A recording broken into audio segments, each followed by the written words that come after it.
시청자 여러분 안녕하십니까? JTB 아침 뉴스입니다. 정체전선의 영향으로 오늘도 비가 오겠습니다. 비는 20에서 60mm가량 내린 뒤 밤에는 대부분 그치겠습니다. 오늘 한낮 기온은 전주와 익산 30도, 진안 28도로 어제와 비슷하거나 조금 높겠습니다. 13호 태풍 링링은 타이완 동쪽 해상에서 북상 중입니다. 주말 새벽 제주도 서쪽 해상까지 올라온 뒤 낮 동안 서해를 따라 북상할 것으로 예측됩니다. 전라도는 주말 새벽부터 태풍의 직접 영향권에 들면서 비바람 피해가 우려됩니다. 초속 40m 이상의 돌풍과 최고 150mm 이상의 많은 비를 동반하겠습니다.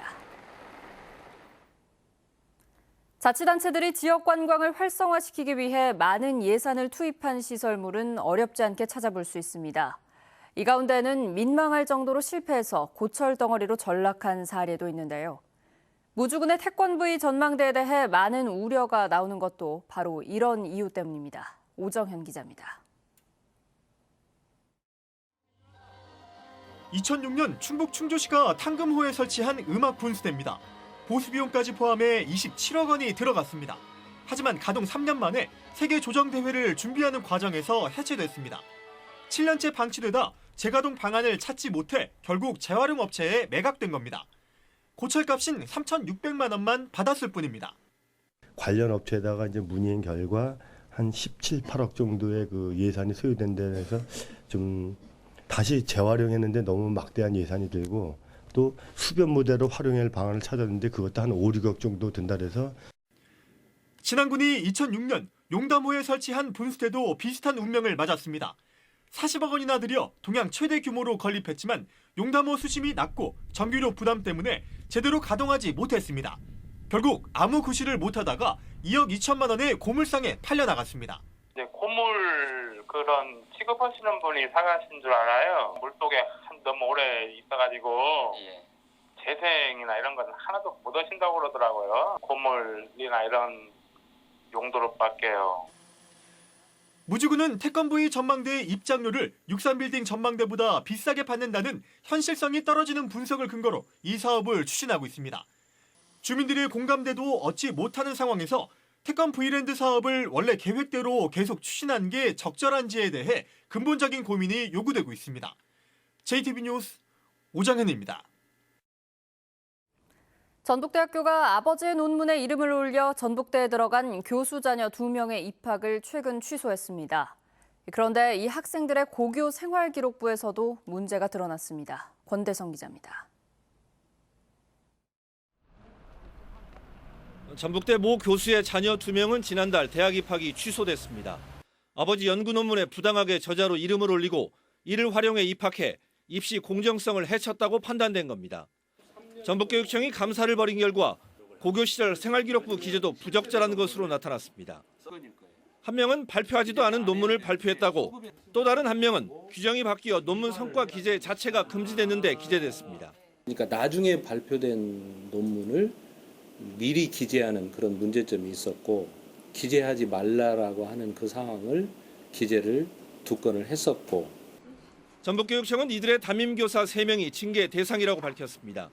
문제는 징계 시효 3년이 지났고 2명은 퇴직까지 해 징계가 불가능하다는 점입니다.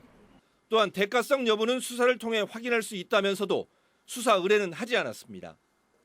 조국 법무장관 후보자 사태 속에 허술한 학생부 관리가 뒤늦게 드러나면서 학생부의 기재 범위와 활용, 신뢰성을 두고 논란은 다시 불거지게 됐습니다. 학교 생활기록부가 주 목적이 대입 전형 자료로서 관점으로 본다 그러면 계속 문제의 양상을 안고 갈 수밖에 없다는 것입니다. 전북교육청은 이번 감사 결과를 계기로 지원단을 꾸려 모든 초중고등학교의 학생부 기재 관리를 조사하고 돕기로 했습니다. JTB 뉴스 권대성입니다.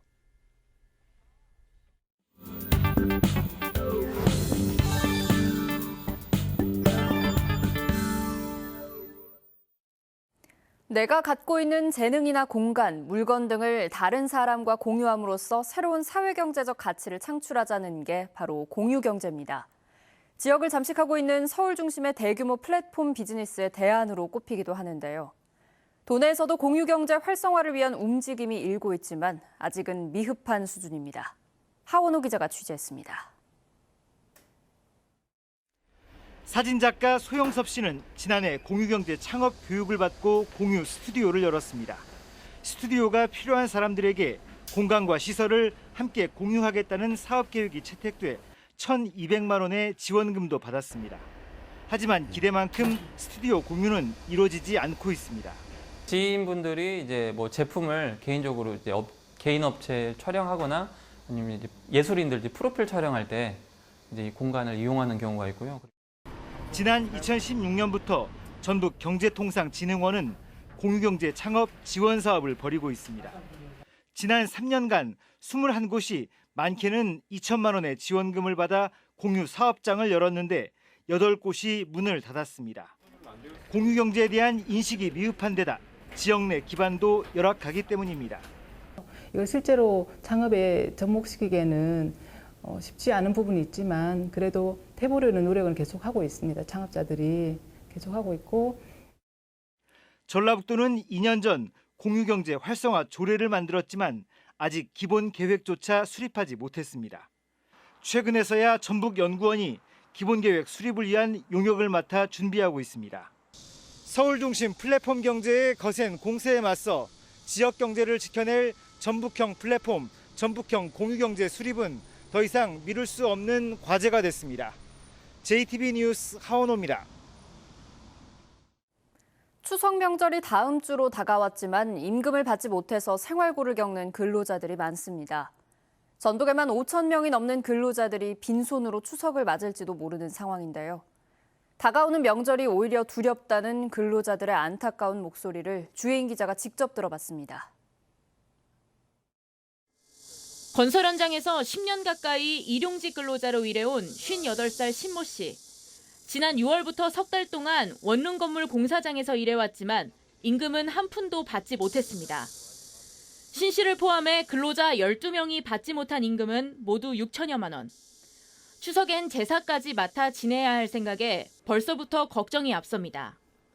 차를 모시지 않는 사람들보다는 지출이 좀 더 많기 때문에 좀 많이 고민을 하고 있습니다. 근데 특별하게 뭐 이렇게 돈을 나올 수 있는 그런 부분들이 있다든가 그런 부분이 없기 때문에 사실 좀 막막한 편이죠. 버스기사인 박형모 씨와 동료기사 70명도 제때 임금을 받지 못하는 일이 되풀이되고 있습니다. 밀린 임금만 무려 20억 원인데 추석이 코앞이지만 일부도 지급될 기미는 없습니다. 저는 지금 카드 현금 서비스 받아갖고 쓰고 있어요. 월급 받아 쓰는 것이 아니라 이거 월급을 주어도 힘드는데 안 주면 더 엄청 힘들죠. 진짜 보통 문제가 아니에요. 추석을 앞둔 노동부 사무실엔 밀린 임금을 받으려고 도움을 요청하는 발길이 끊이질 않습니다.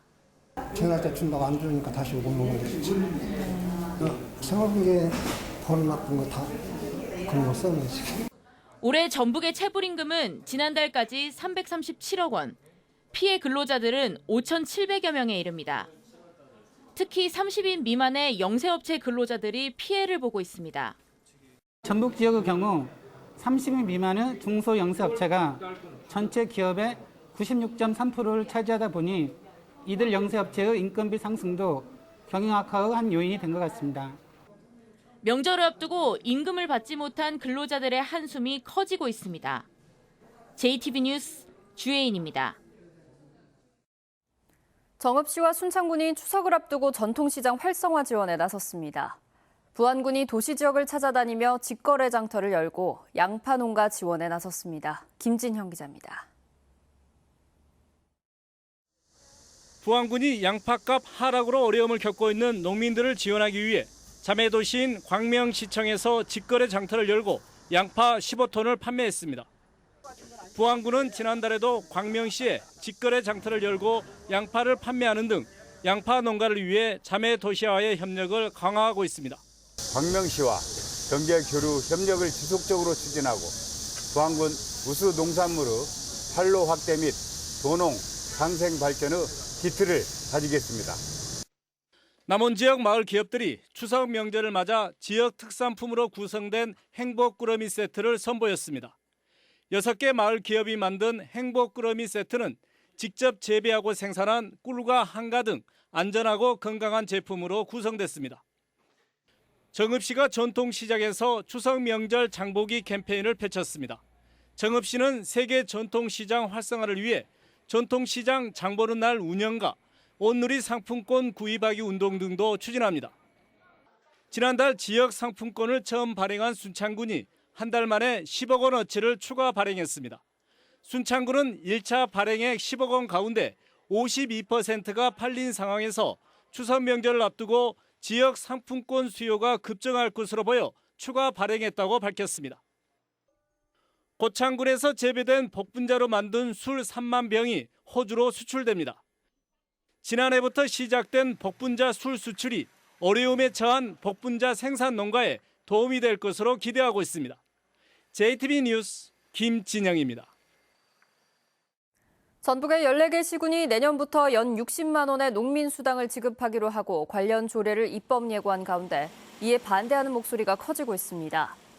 농민공익수당 조례 제정을 위한 전북운동본부는 전라도가 정한 연 60만 원의 농민수당이 공익적 가치를 폄훼하고 있다며 농업의 가치에 부합하도록 연 120만 원을 지급하라고 촉구했습니다.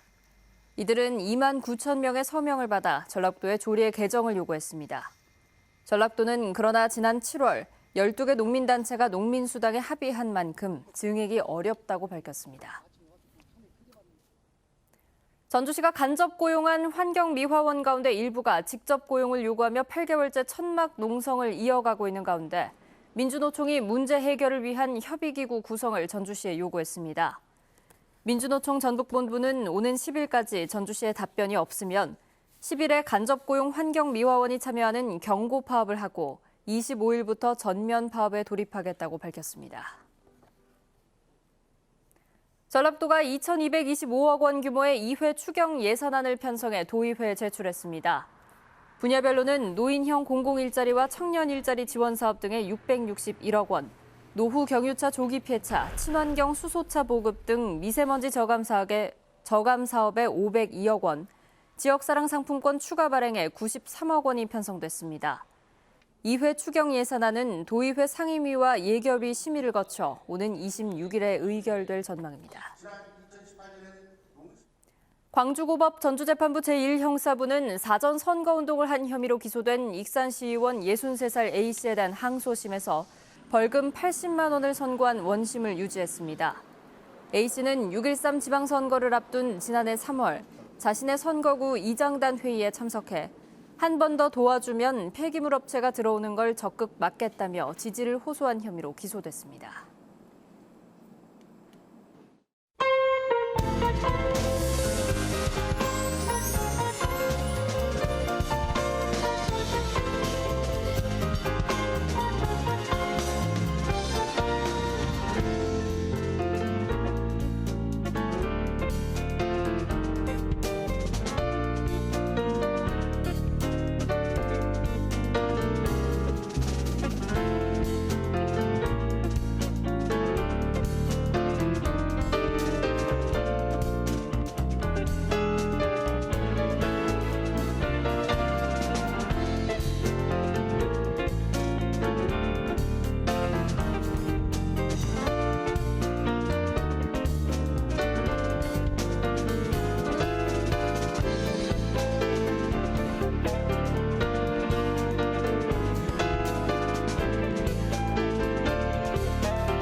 JTB 아침 뉴스를 마칩니다. 함께해 주신 여러분 고맙습니다.